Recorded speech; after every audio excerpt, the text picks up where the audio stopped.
അസ്സലാമു അലൈക്കും വറഹ്മത്തുള്ളാഹി തആല വബറകാതുഹു. പുതിയൊരു വീഡിയോയിലേക്ക് എല്ലാവർക്കും സ്വാഗതം. ഇന്നത്തെ വീഡിയോ ഒരുപാട് ഉമ്മമാർക്ക്, ഒരുപാട് വിഷമങ്ങൾ പറയുന്ന ഉമ്മമാർക്ക് യൂസ്ഫുൾ ആക്കുന്നൊരു വീഡിയോ ആണ് കേട്ടോ. എന്താണെന്ന് വെച്ചാൽ, മക്കളെക്കുറിച്ച് പഠിക്കുന്നില്ല, അങ്ങനെയാണ് ഇങ്ങനെയാണ്, മാർക്ക് കിട്ടുന്നില്ല, തീരെ പഠിക്കാൻ ശ്രദ്ധ കിട്ടുന്നില്ല, പിന്നെ എൻ്റെ മോനോ എൻ്റെ മോള് പഠിക്കുന്നുണ്ട്, പക്ഷേ എത്രയായിട്ടും തലയിൽ അങ്ങോട്ട് കയറണില്ല, പഠിച്ചാലും എക്സാമിനൊന്നും മാർക്ക് കിട്ടണില്ല, ഇങ്ങനെയൊക്കെ പറയുന്ന ഉമ്മമാർക്ക് വേണ്ടിയിട്ടുള്ളതാണ് കേട്ടോ ഇന്നത്തെ വീഡിയോ. അപ്പോൾ മക്കൾക്ക് വേണ്ടിയിട്ട് നമുക്ക് ഇങ്ങനെ പറയുക മാത്രമല്ലാതെ വേറെ കാര്യങ്ങളൊക്കെ ചെയ്യാൻ പറ്റും, അതാദ്യം മനസ്സിലാക്കുക. ഓക്കെ, അവരോട് പഠിക്ക് എന്ന് പറയാൻ മാത്രമല്ലാതെ നമുക്ക് ചെയ്യാൻ പറ്റുന്ന വേറെ എന്തൊക്കെ കാര്യങ്ങളുണ്ട് എന്നായിരുന്നു നമ്മൾ ചിന്തിക്കേണ്ടിയിരുന്നത്. അപ്പോൾ അങ്ങനത്തെ ഒരു കാര്യമാണ്, നമ്മൾ സുബ്ഹി നിസ്കരിച്ച ശേഷം ഒരു ഗ്ലാസ് വെള്ളം എടുക്കുക. സുബ്ഹി നിസ്കരിച്ച ശേഷം നമ്മൾ ഒരു ഗ്ലാസ് വെള്ളം എടുക്കുക.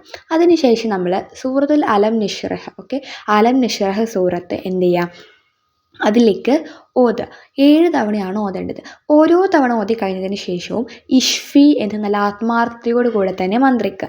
അങ്ങനെ 7 തവണയും മന്ത്രിക്കുകയും ഓതുകയും ചെയ്ത ശേഷം നമ്മളിത് മക്കൾക്ക് 41 ദിവസം വേണം കൊടുക്കാൻ. ഓരോ ദിവസത്തേനും നമ്മൾ അന്നാന്ന് ചെയ്യണം. ഇപ്പോൾ ഒരു ഗ്ലാസ് വെള്ളം എടുത്തിട്ട് അതിലേക്ക് 7 അലം നശ്റഹ് സൂറത്ത് ഓതി ഇഷ്ഫി എന്ന് മന്ത്രിക്കാൻ ഒരുപാട് സമയത്തിൻ്റെ ആവശ്യമൊന്നുമില്ല, നമുക്ക് എളുപ്പത്തിൽ ചെയ്യാവുന്നതേ ഉള്ളൂ. അങ്ങനെ നമ്മൾ അങ്ങനെയൊക്കെ ചെയ്ത് മന്ത്രിക്കുകയാണെന്നുണ്ടെങ്കിൽ നമ്മുടെ മക്കളുടെ ബുദ്ധിശക്തി ഇരട്ടിയാകും, വർദ്ധിച്ചു കൊണ്ടേയിരിക്കും.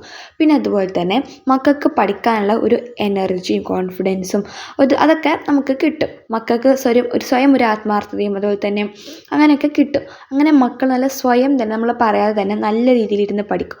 അവരുടെ പരീക്ഷകൾക്കൊക്കെ അവർക്ക് മാർക്കുകളും ഉന്നത വിജയങ്ങൾ ലഭിക്കും. പിന്നെ അതുപോലെ തന്നെ പഠിച്ചതൊന്നും മറക്കാതെ തന്നെ അത് ഉപകാരപ്പെടുന്ന രീതിയിലേക്ക് അല്ലാഹു തആല മാറ്റിത്തരും. പഠന പുരോഗതിയൊക്കെ ഉണ്ടാകും. ഇങ്ങനെ ഒരുപാട് ഗുണഫലങ്ങളുള്ള ഒരു സൂറത്താണ് സൂറത്തുൽ അലം നശ്റഹ് എന്ന് പറയുക. അപ്പോൾ ഉമ്മമാർ എന്തായാലും മക്കൾക്ക് ബുദ്ധിമുട്ടുണ്ടെന്നുണ്ടെങ്കിൽ ഇതുപോലെ ചെയ്തു കൊടുക്കുക. ഇനി എൻ്റെ മകൾ അല്ലെങ്കിൽ എൻ്റെ മകൻ അത്യാവശ്യം നല്ല രീതിയിൽ തന്നെ പഠിക്കുന്നുണ്ട് എന്ന് നിങ്ങൾക്ക് തന്നെ തോന്നുകയാണെങ്കിൽ കൂടി ഇങ്ങനെ ചെയ്യുന്നത് നല്ലതാണ്. നമുക്കറിയാം, മക്കളുടെ മേൽ പരാതി പറഞ്ഞിട്ട് വിഷമിക്കുന്ന ഒരുപാട് രക്ഷിതാക്കൾ നമുക്ക് ചുറ്റും എനിക്കും നിങ്ങൾക്കും ഇടയിൽ കാണാൻ കഴിയും, ഇല്ലേ? അപ്പോൾ അവർക്കൊക്കെ ഈ ഒരു വീഡിയോ യൂസ്ഫുൾ ആകണമെന്നുണ്ടെങ്കിൽ നിങ്ങൾ മാക്സിമം ഷെയർ ചെയ്യണം. എല്ലാവരുടെ മുമ്പിലേക്കും ഈ ഒരു ചെറിയ വീഡിയോ എത്തിക്കൊള്ളണം എന്നില്ല. അപ്പോൾ എല്ലാവരുടെ മുമ്പിലേക്ക് എത്താനുള്ള മറ്റൊരു മാർഗ്ഗമാണ് ലൈക്ക് ചെയ്യുക എന്നുള്ളത്. ഞാൻ പറയുന്നത് എന്താണെന്ന് വെച്ചാൽ, നിങ്ങൾ ലൈക്ക് ചെയ്ത് കഴിയുകയാണെന്നുണ്ടെങ്കിൽ യൂട്യൂബിന് മനസ്സിലാക്കും ഇത് അത്യാവശ്യം നല്ലൊരു വീഡിയോ ആണെന്നുള്ളത്. അങ്ങനെ അത് മറ്റുള്ളവരുടെ മുമ്പിലേക്ക്, ഒരുപാട് പേരുടെ മുമ്പിലേക്ക് ഈ ഒരു വീഡിയോ എത്തിക്കപ്പെടും. അതുകൊണ്ടാണ് പറയുന്നത്, എല്ലാവരും ലൈക്ക് ചെയ്ത് കാണാൻ വേണ്ടിയിട്ട് ശ്രദ്ധിക്കുക. പിന്നെ അതുപോലെ തന്നെ ചാനൽ ഇഷ്ടപ്പെട്ടാൽ സബ്സ്ക്രൈബ് ചെയ്യുക. ഇതുപോലത്തെ നല്ല വീഡിയോസ് നിങ്ങൾക്ക് ലഭിക്കുന്നതാണ്. അപ്പോൾ എന്തായാലും ഈ ഒരു കാര്യങ്ങളൊക്കെ ചെയ്ത് നോക്കിയിട്ട് ഇതിൻ്റെ ഫീഡ്ബാക്ക് നിങ്ങൾ അറിയിക്കണം. നല്ലൊരു വീഡിയോ ആയിട്ട് നമുക്ക് അടുത്ത ദിവസം വരാം. അതുവരേക്കും എല്ലാവർക്കും അസ്സലാമു അലൈക്കും വറഹ്മത്തുള്ളാഹി തആല വബറകാതുഹു.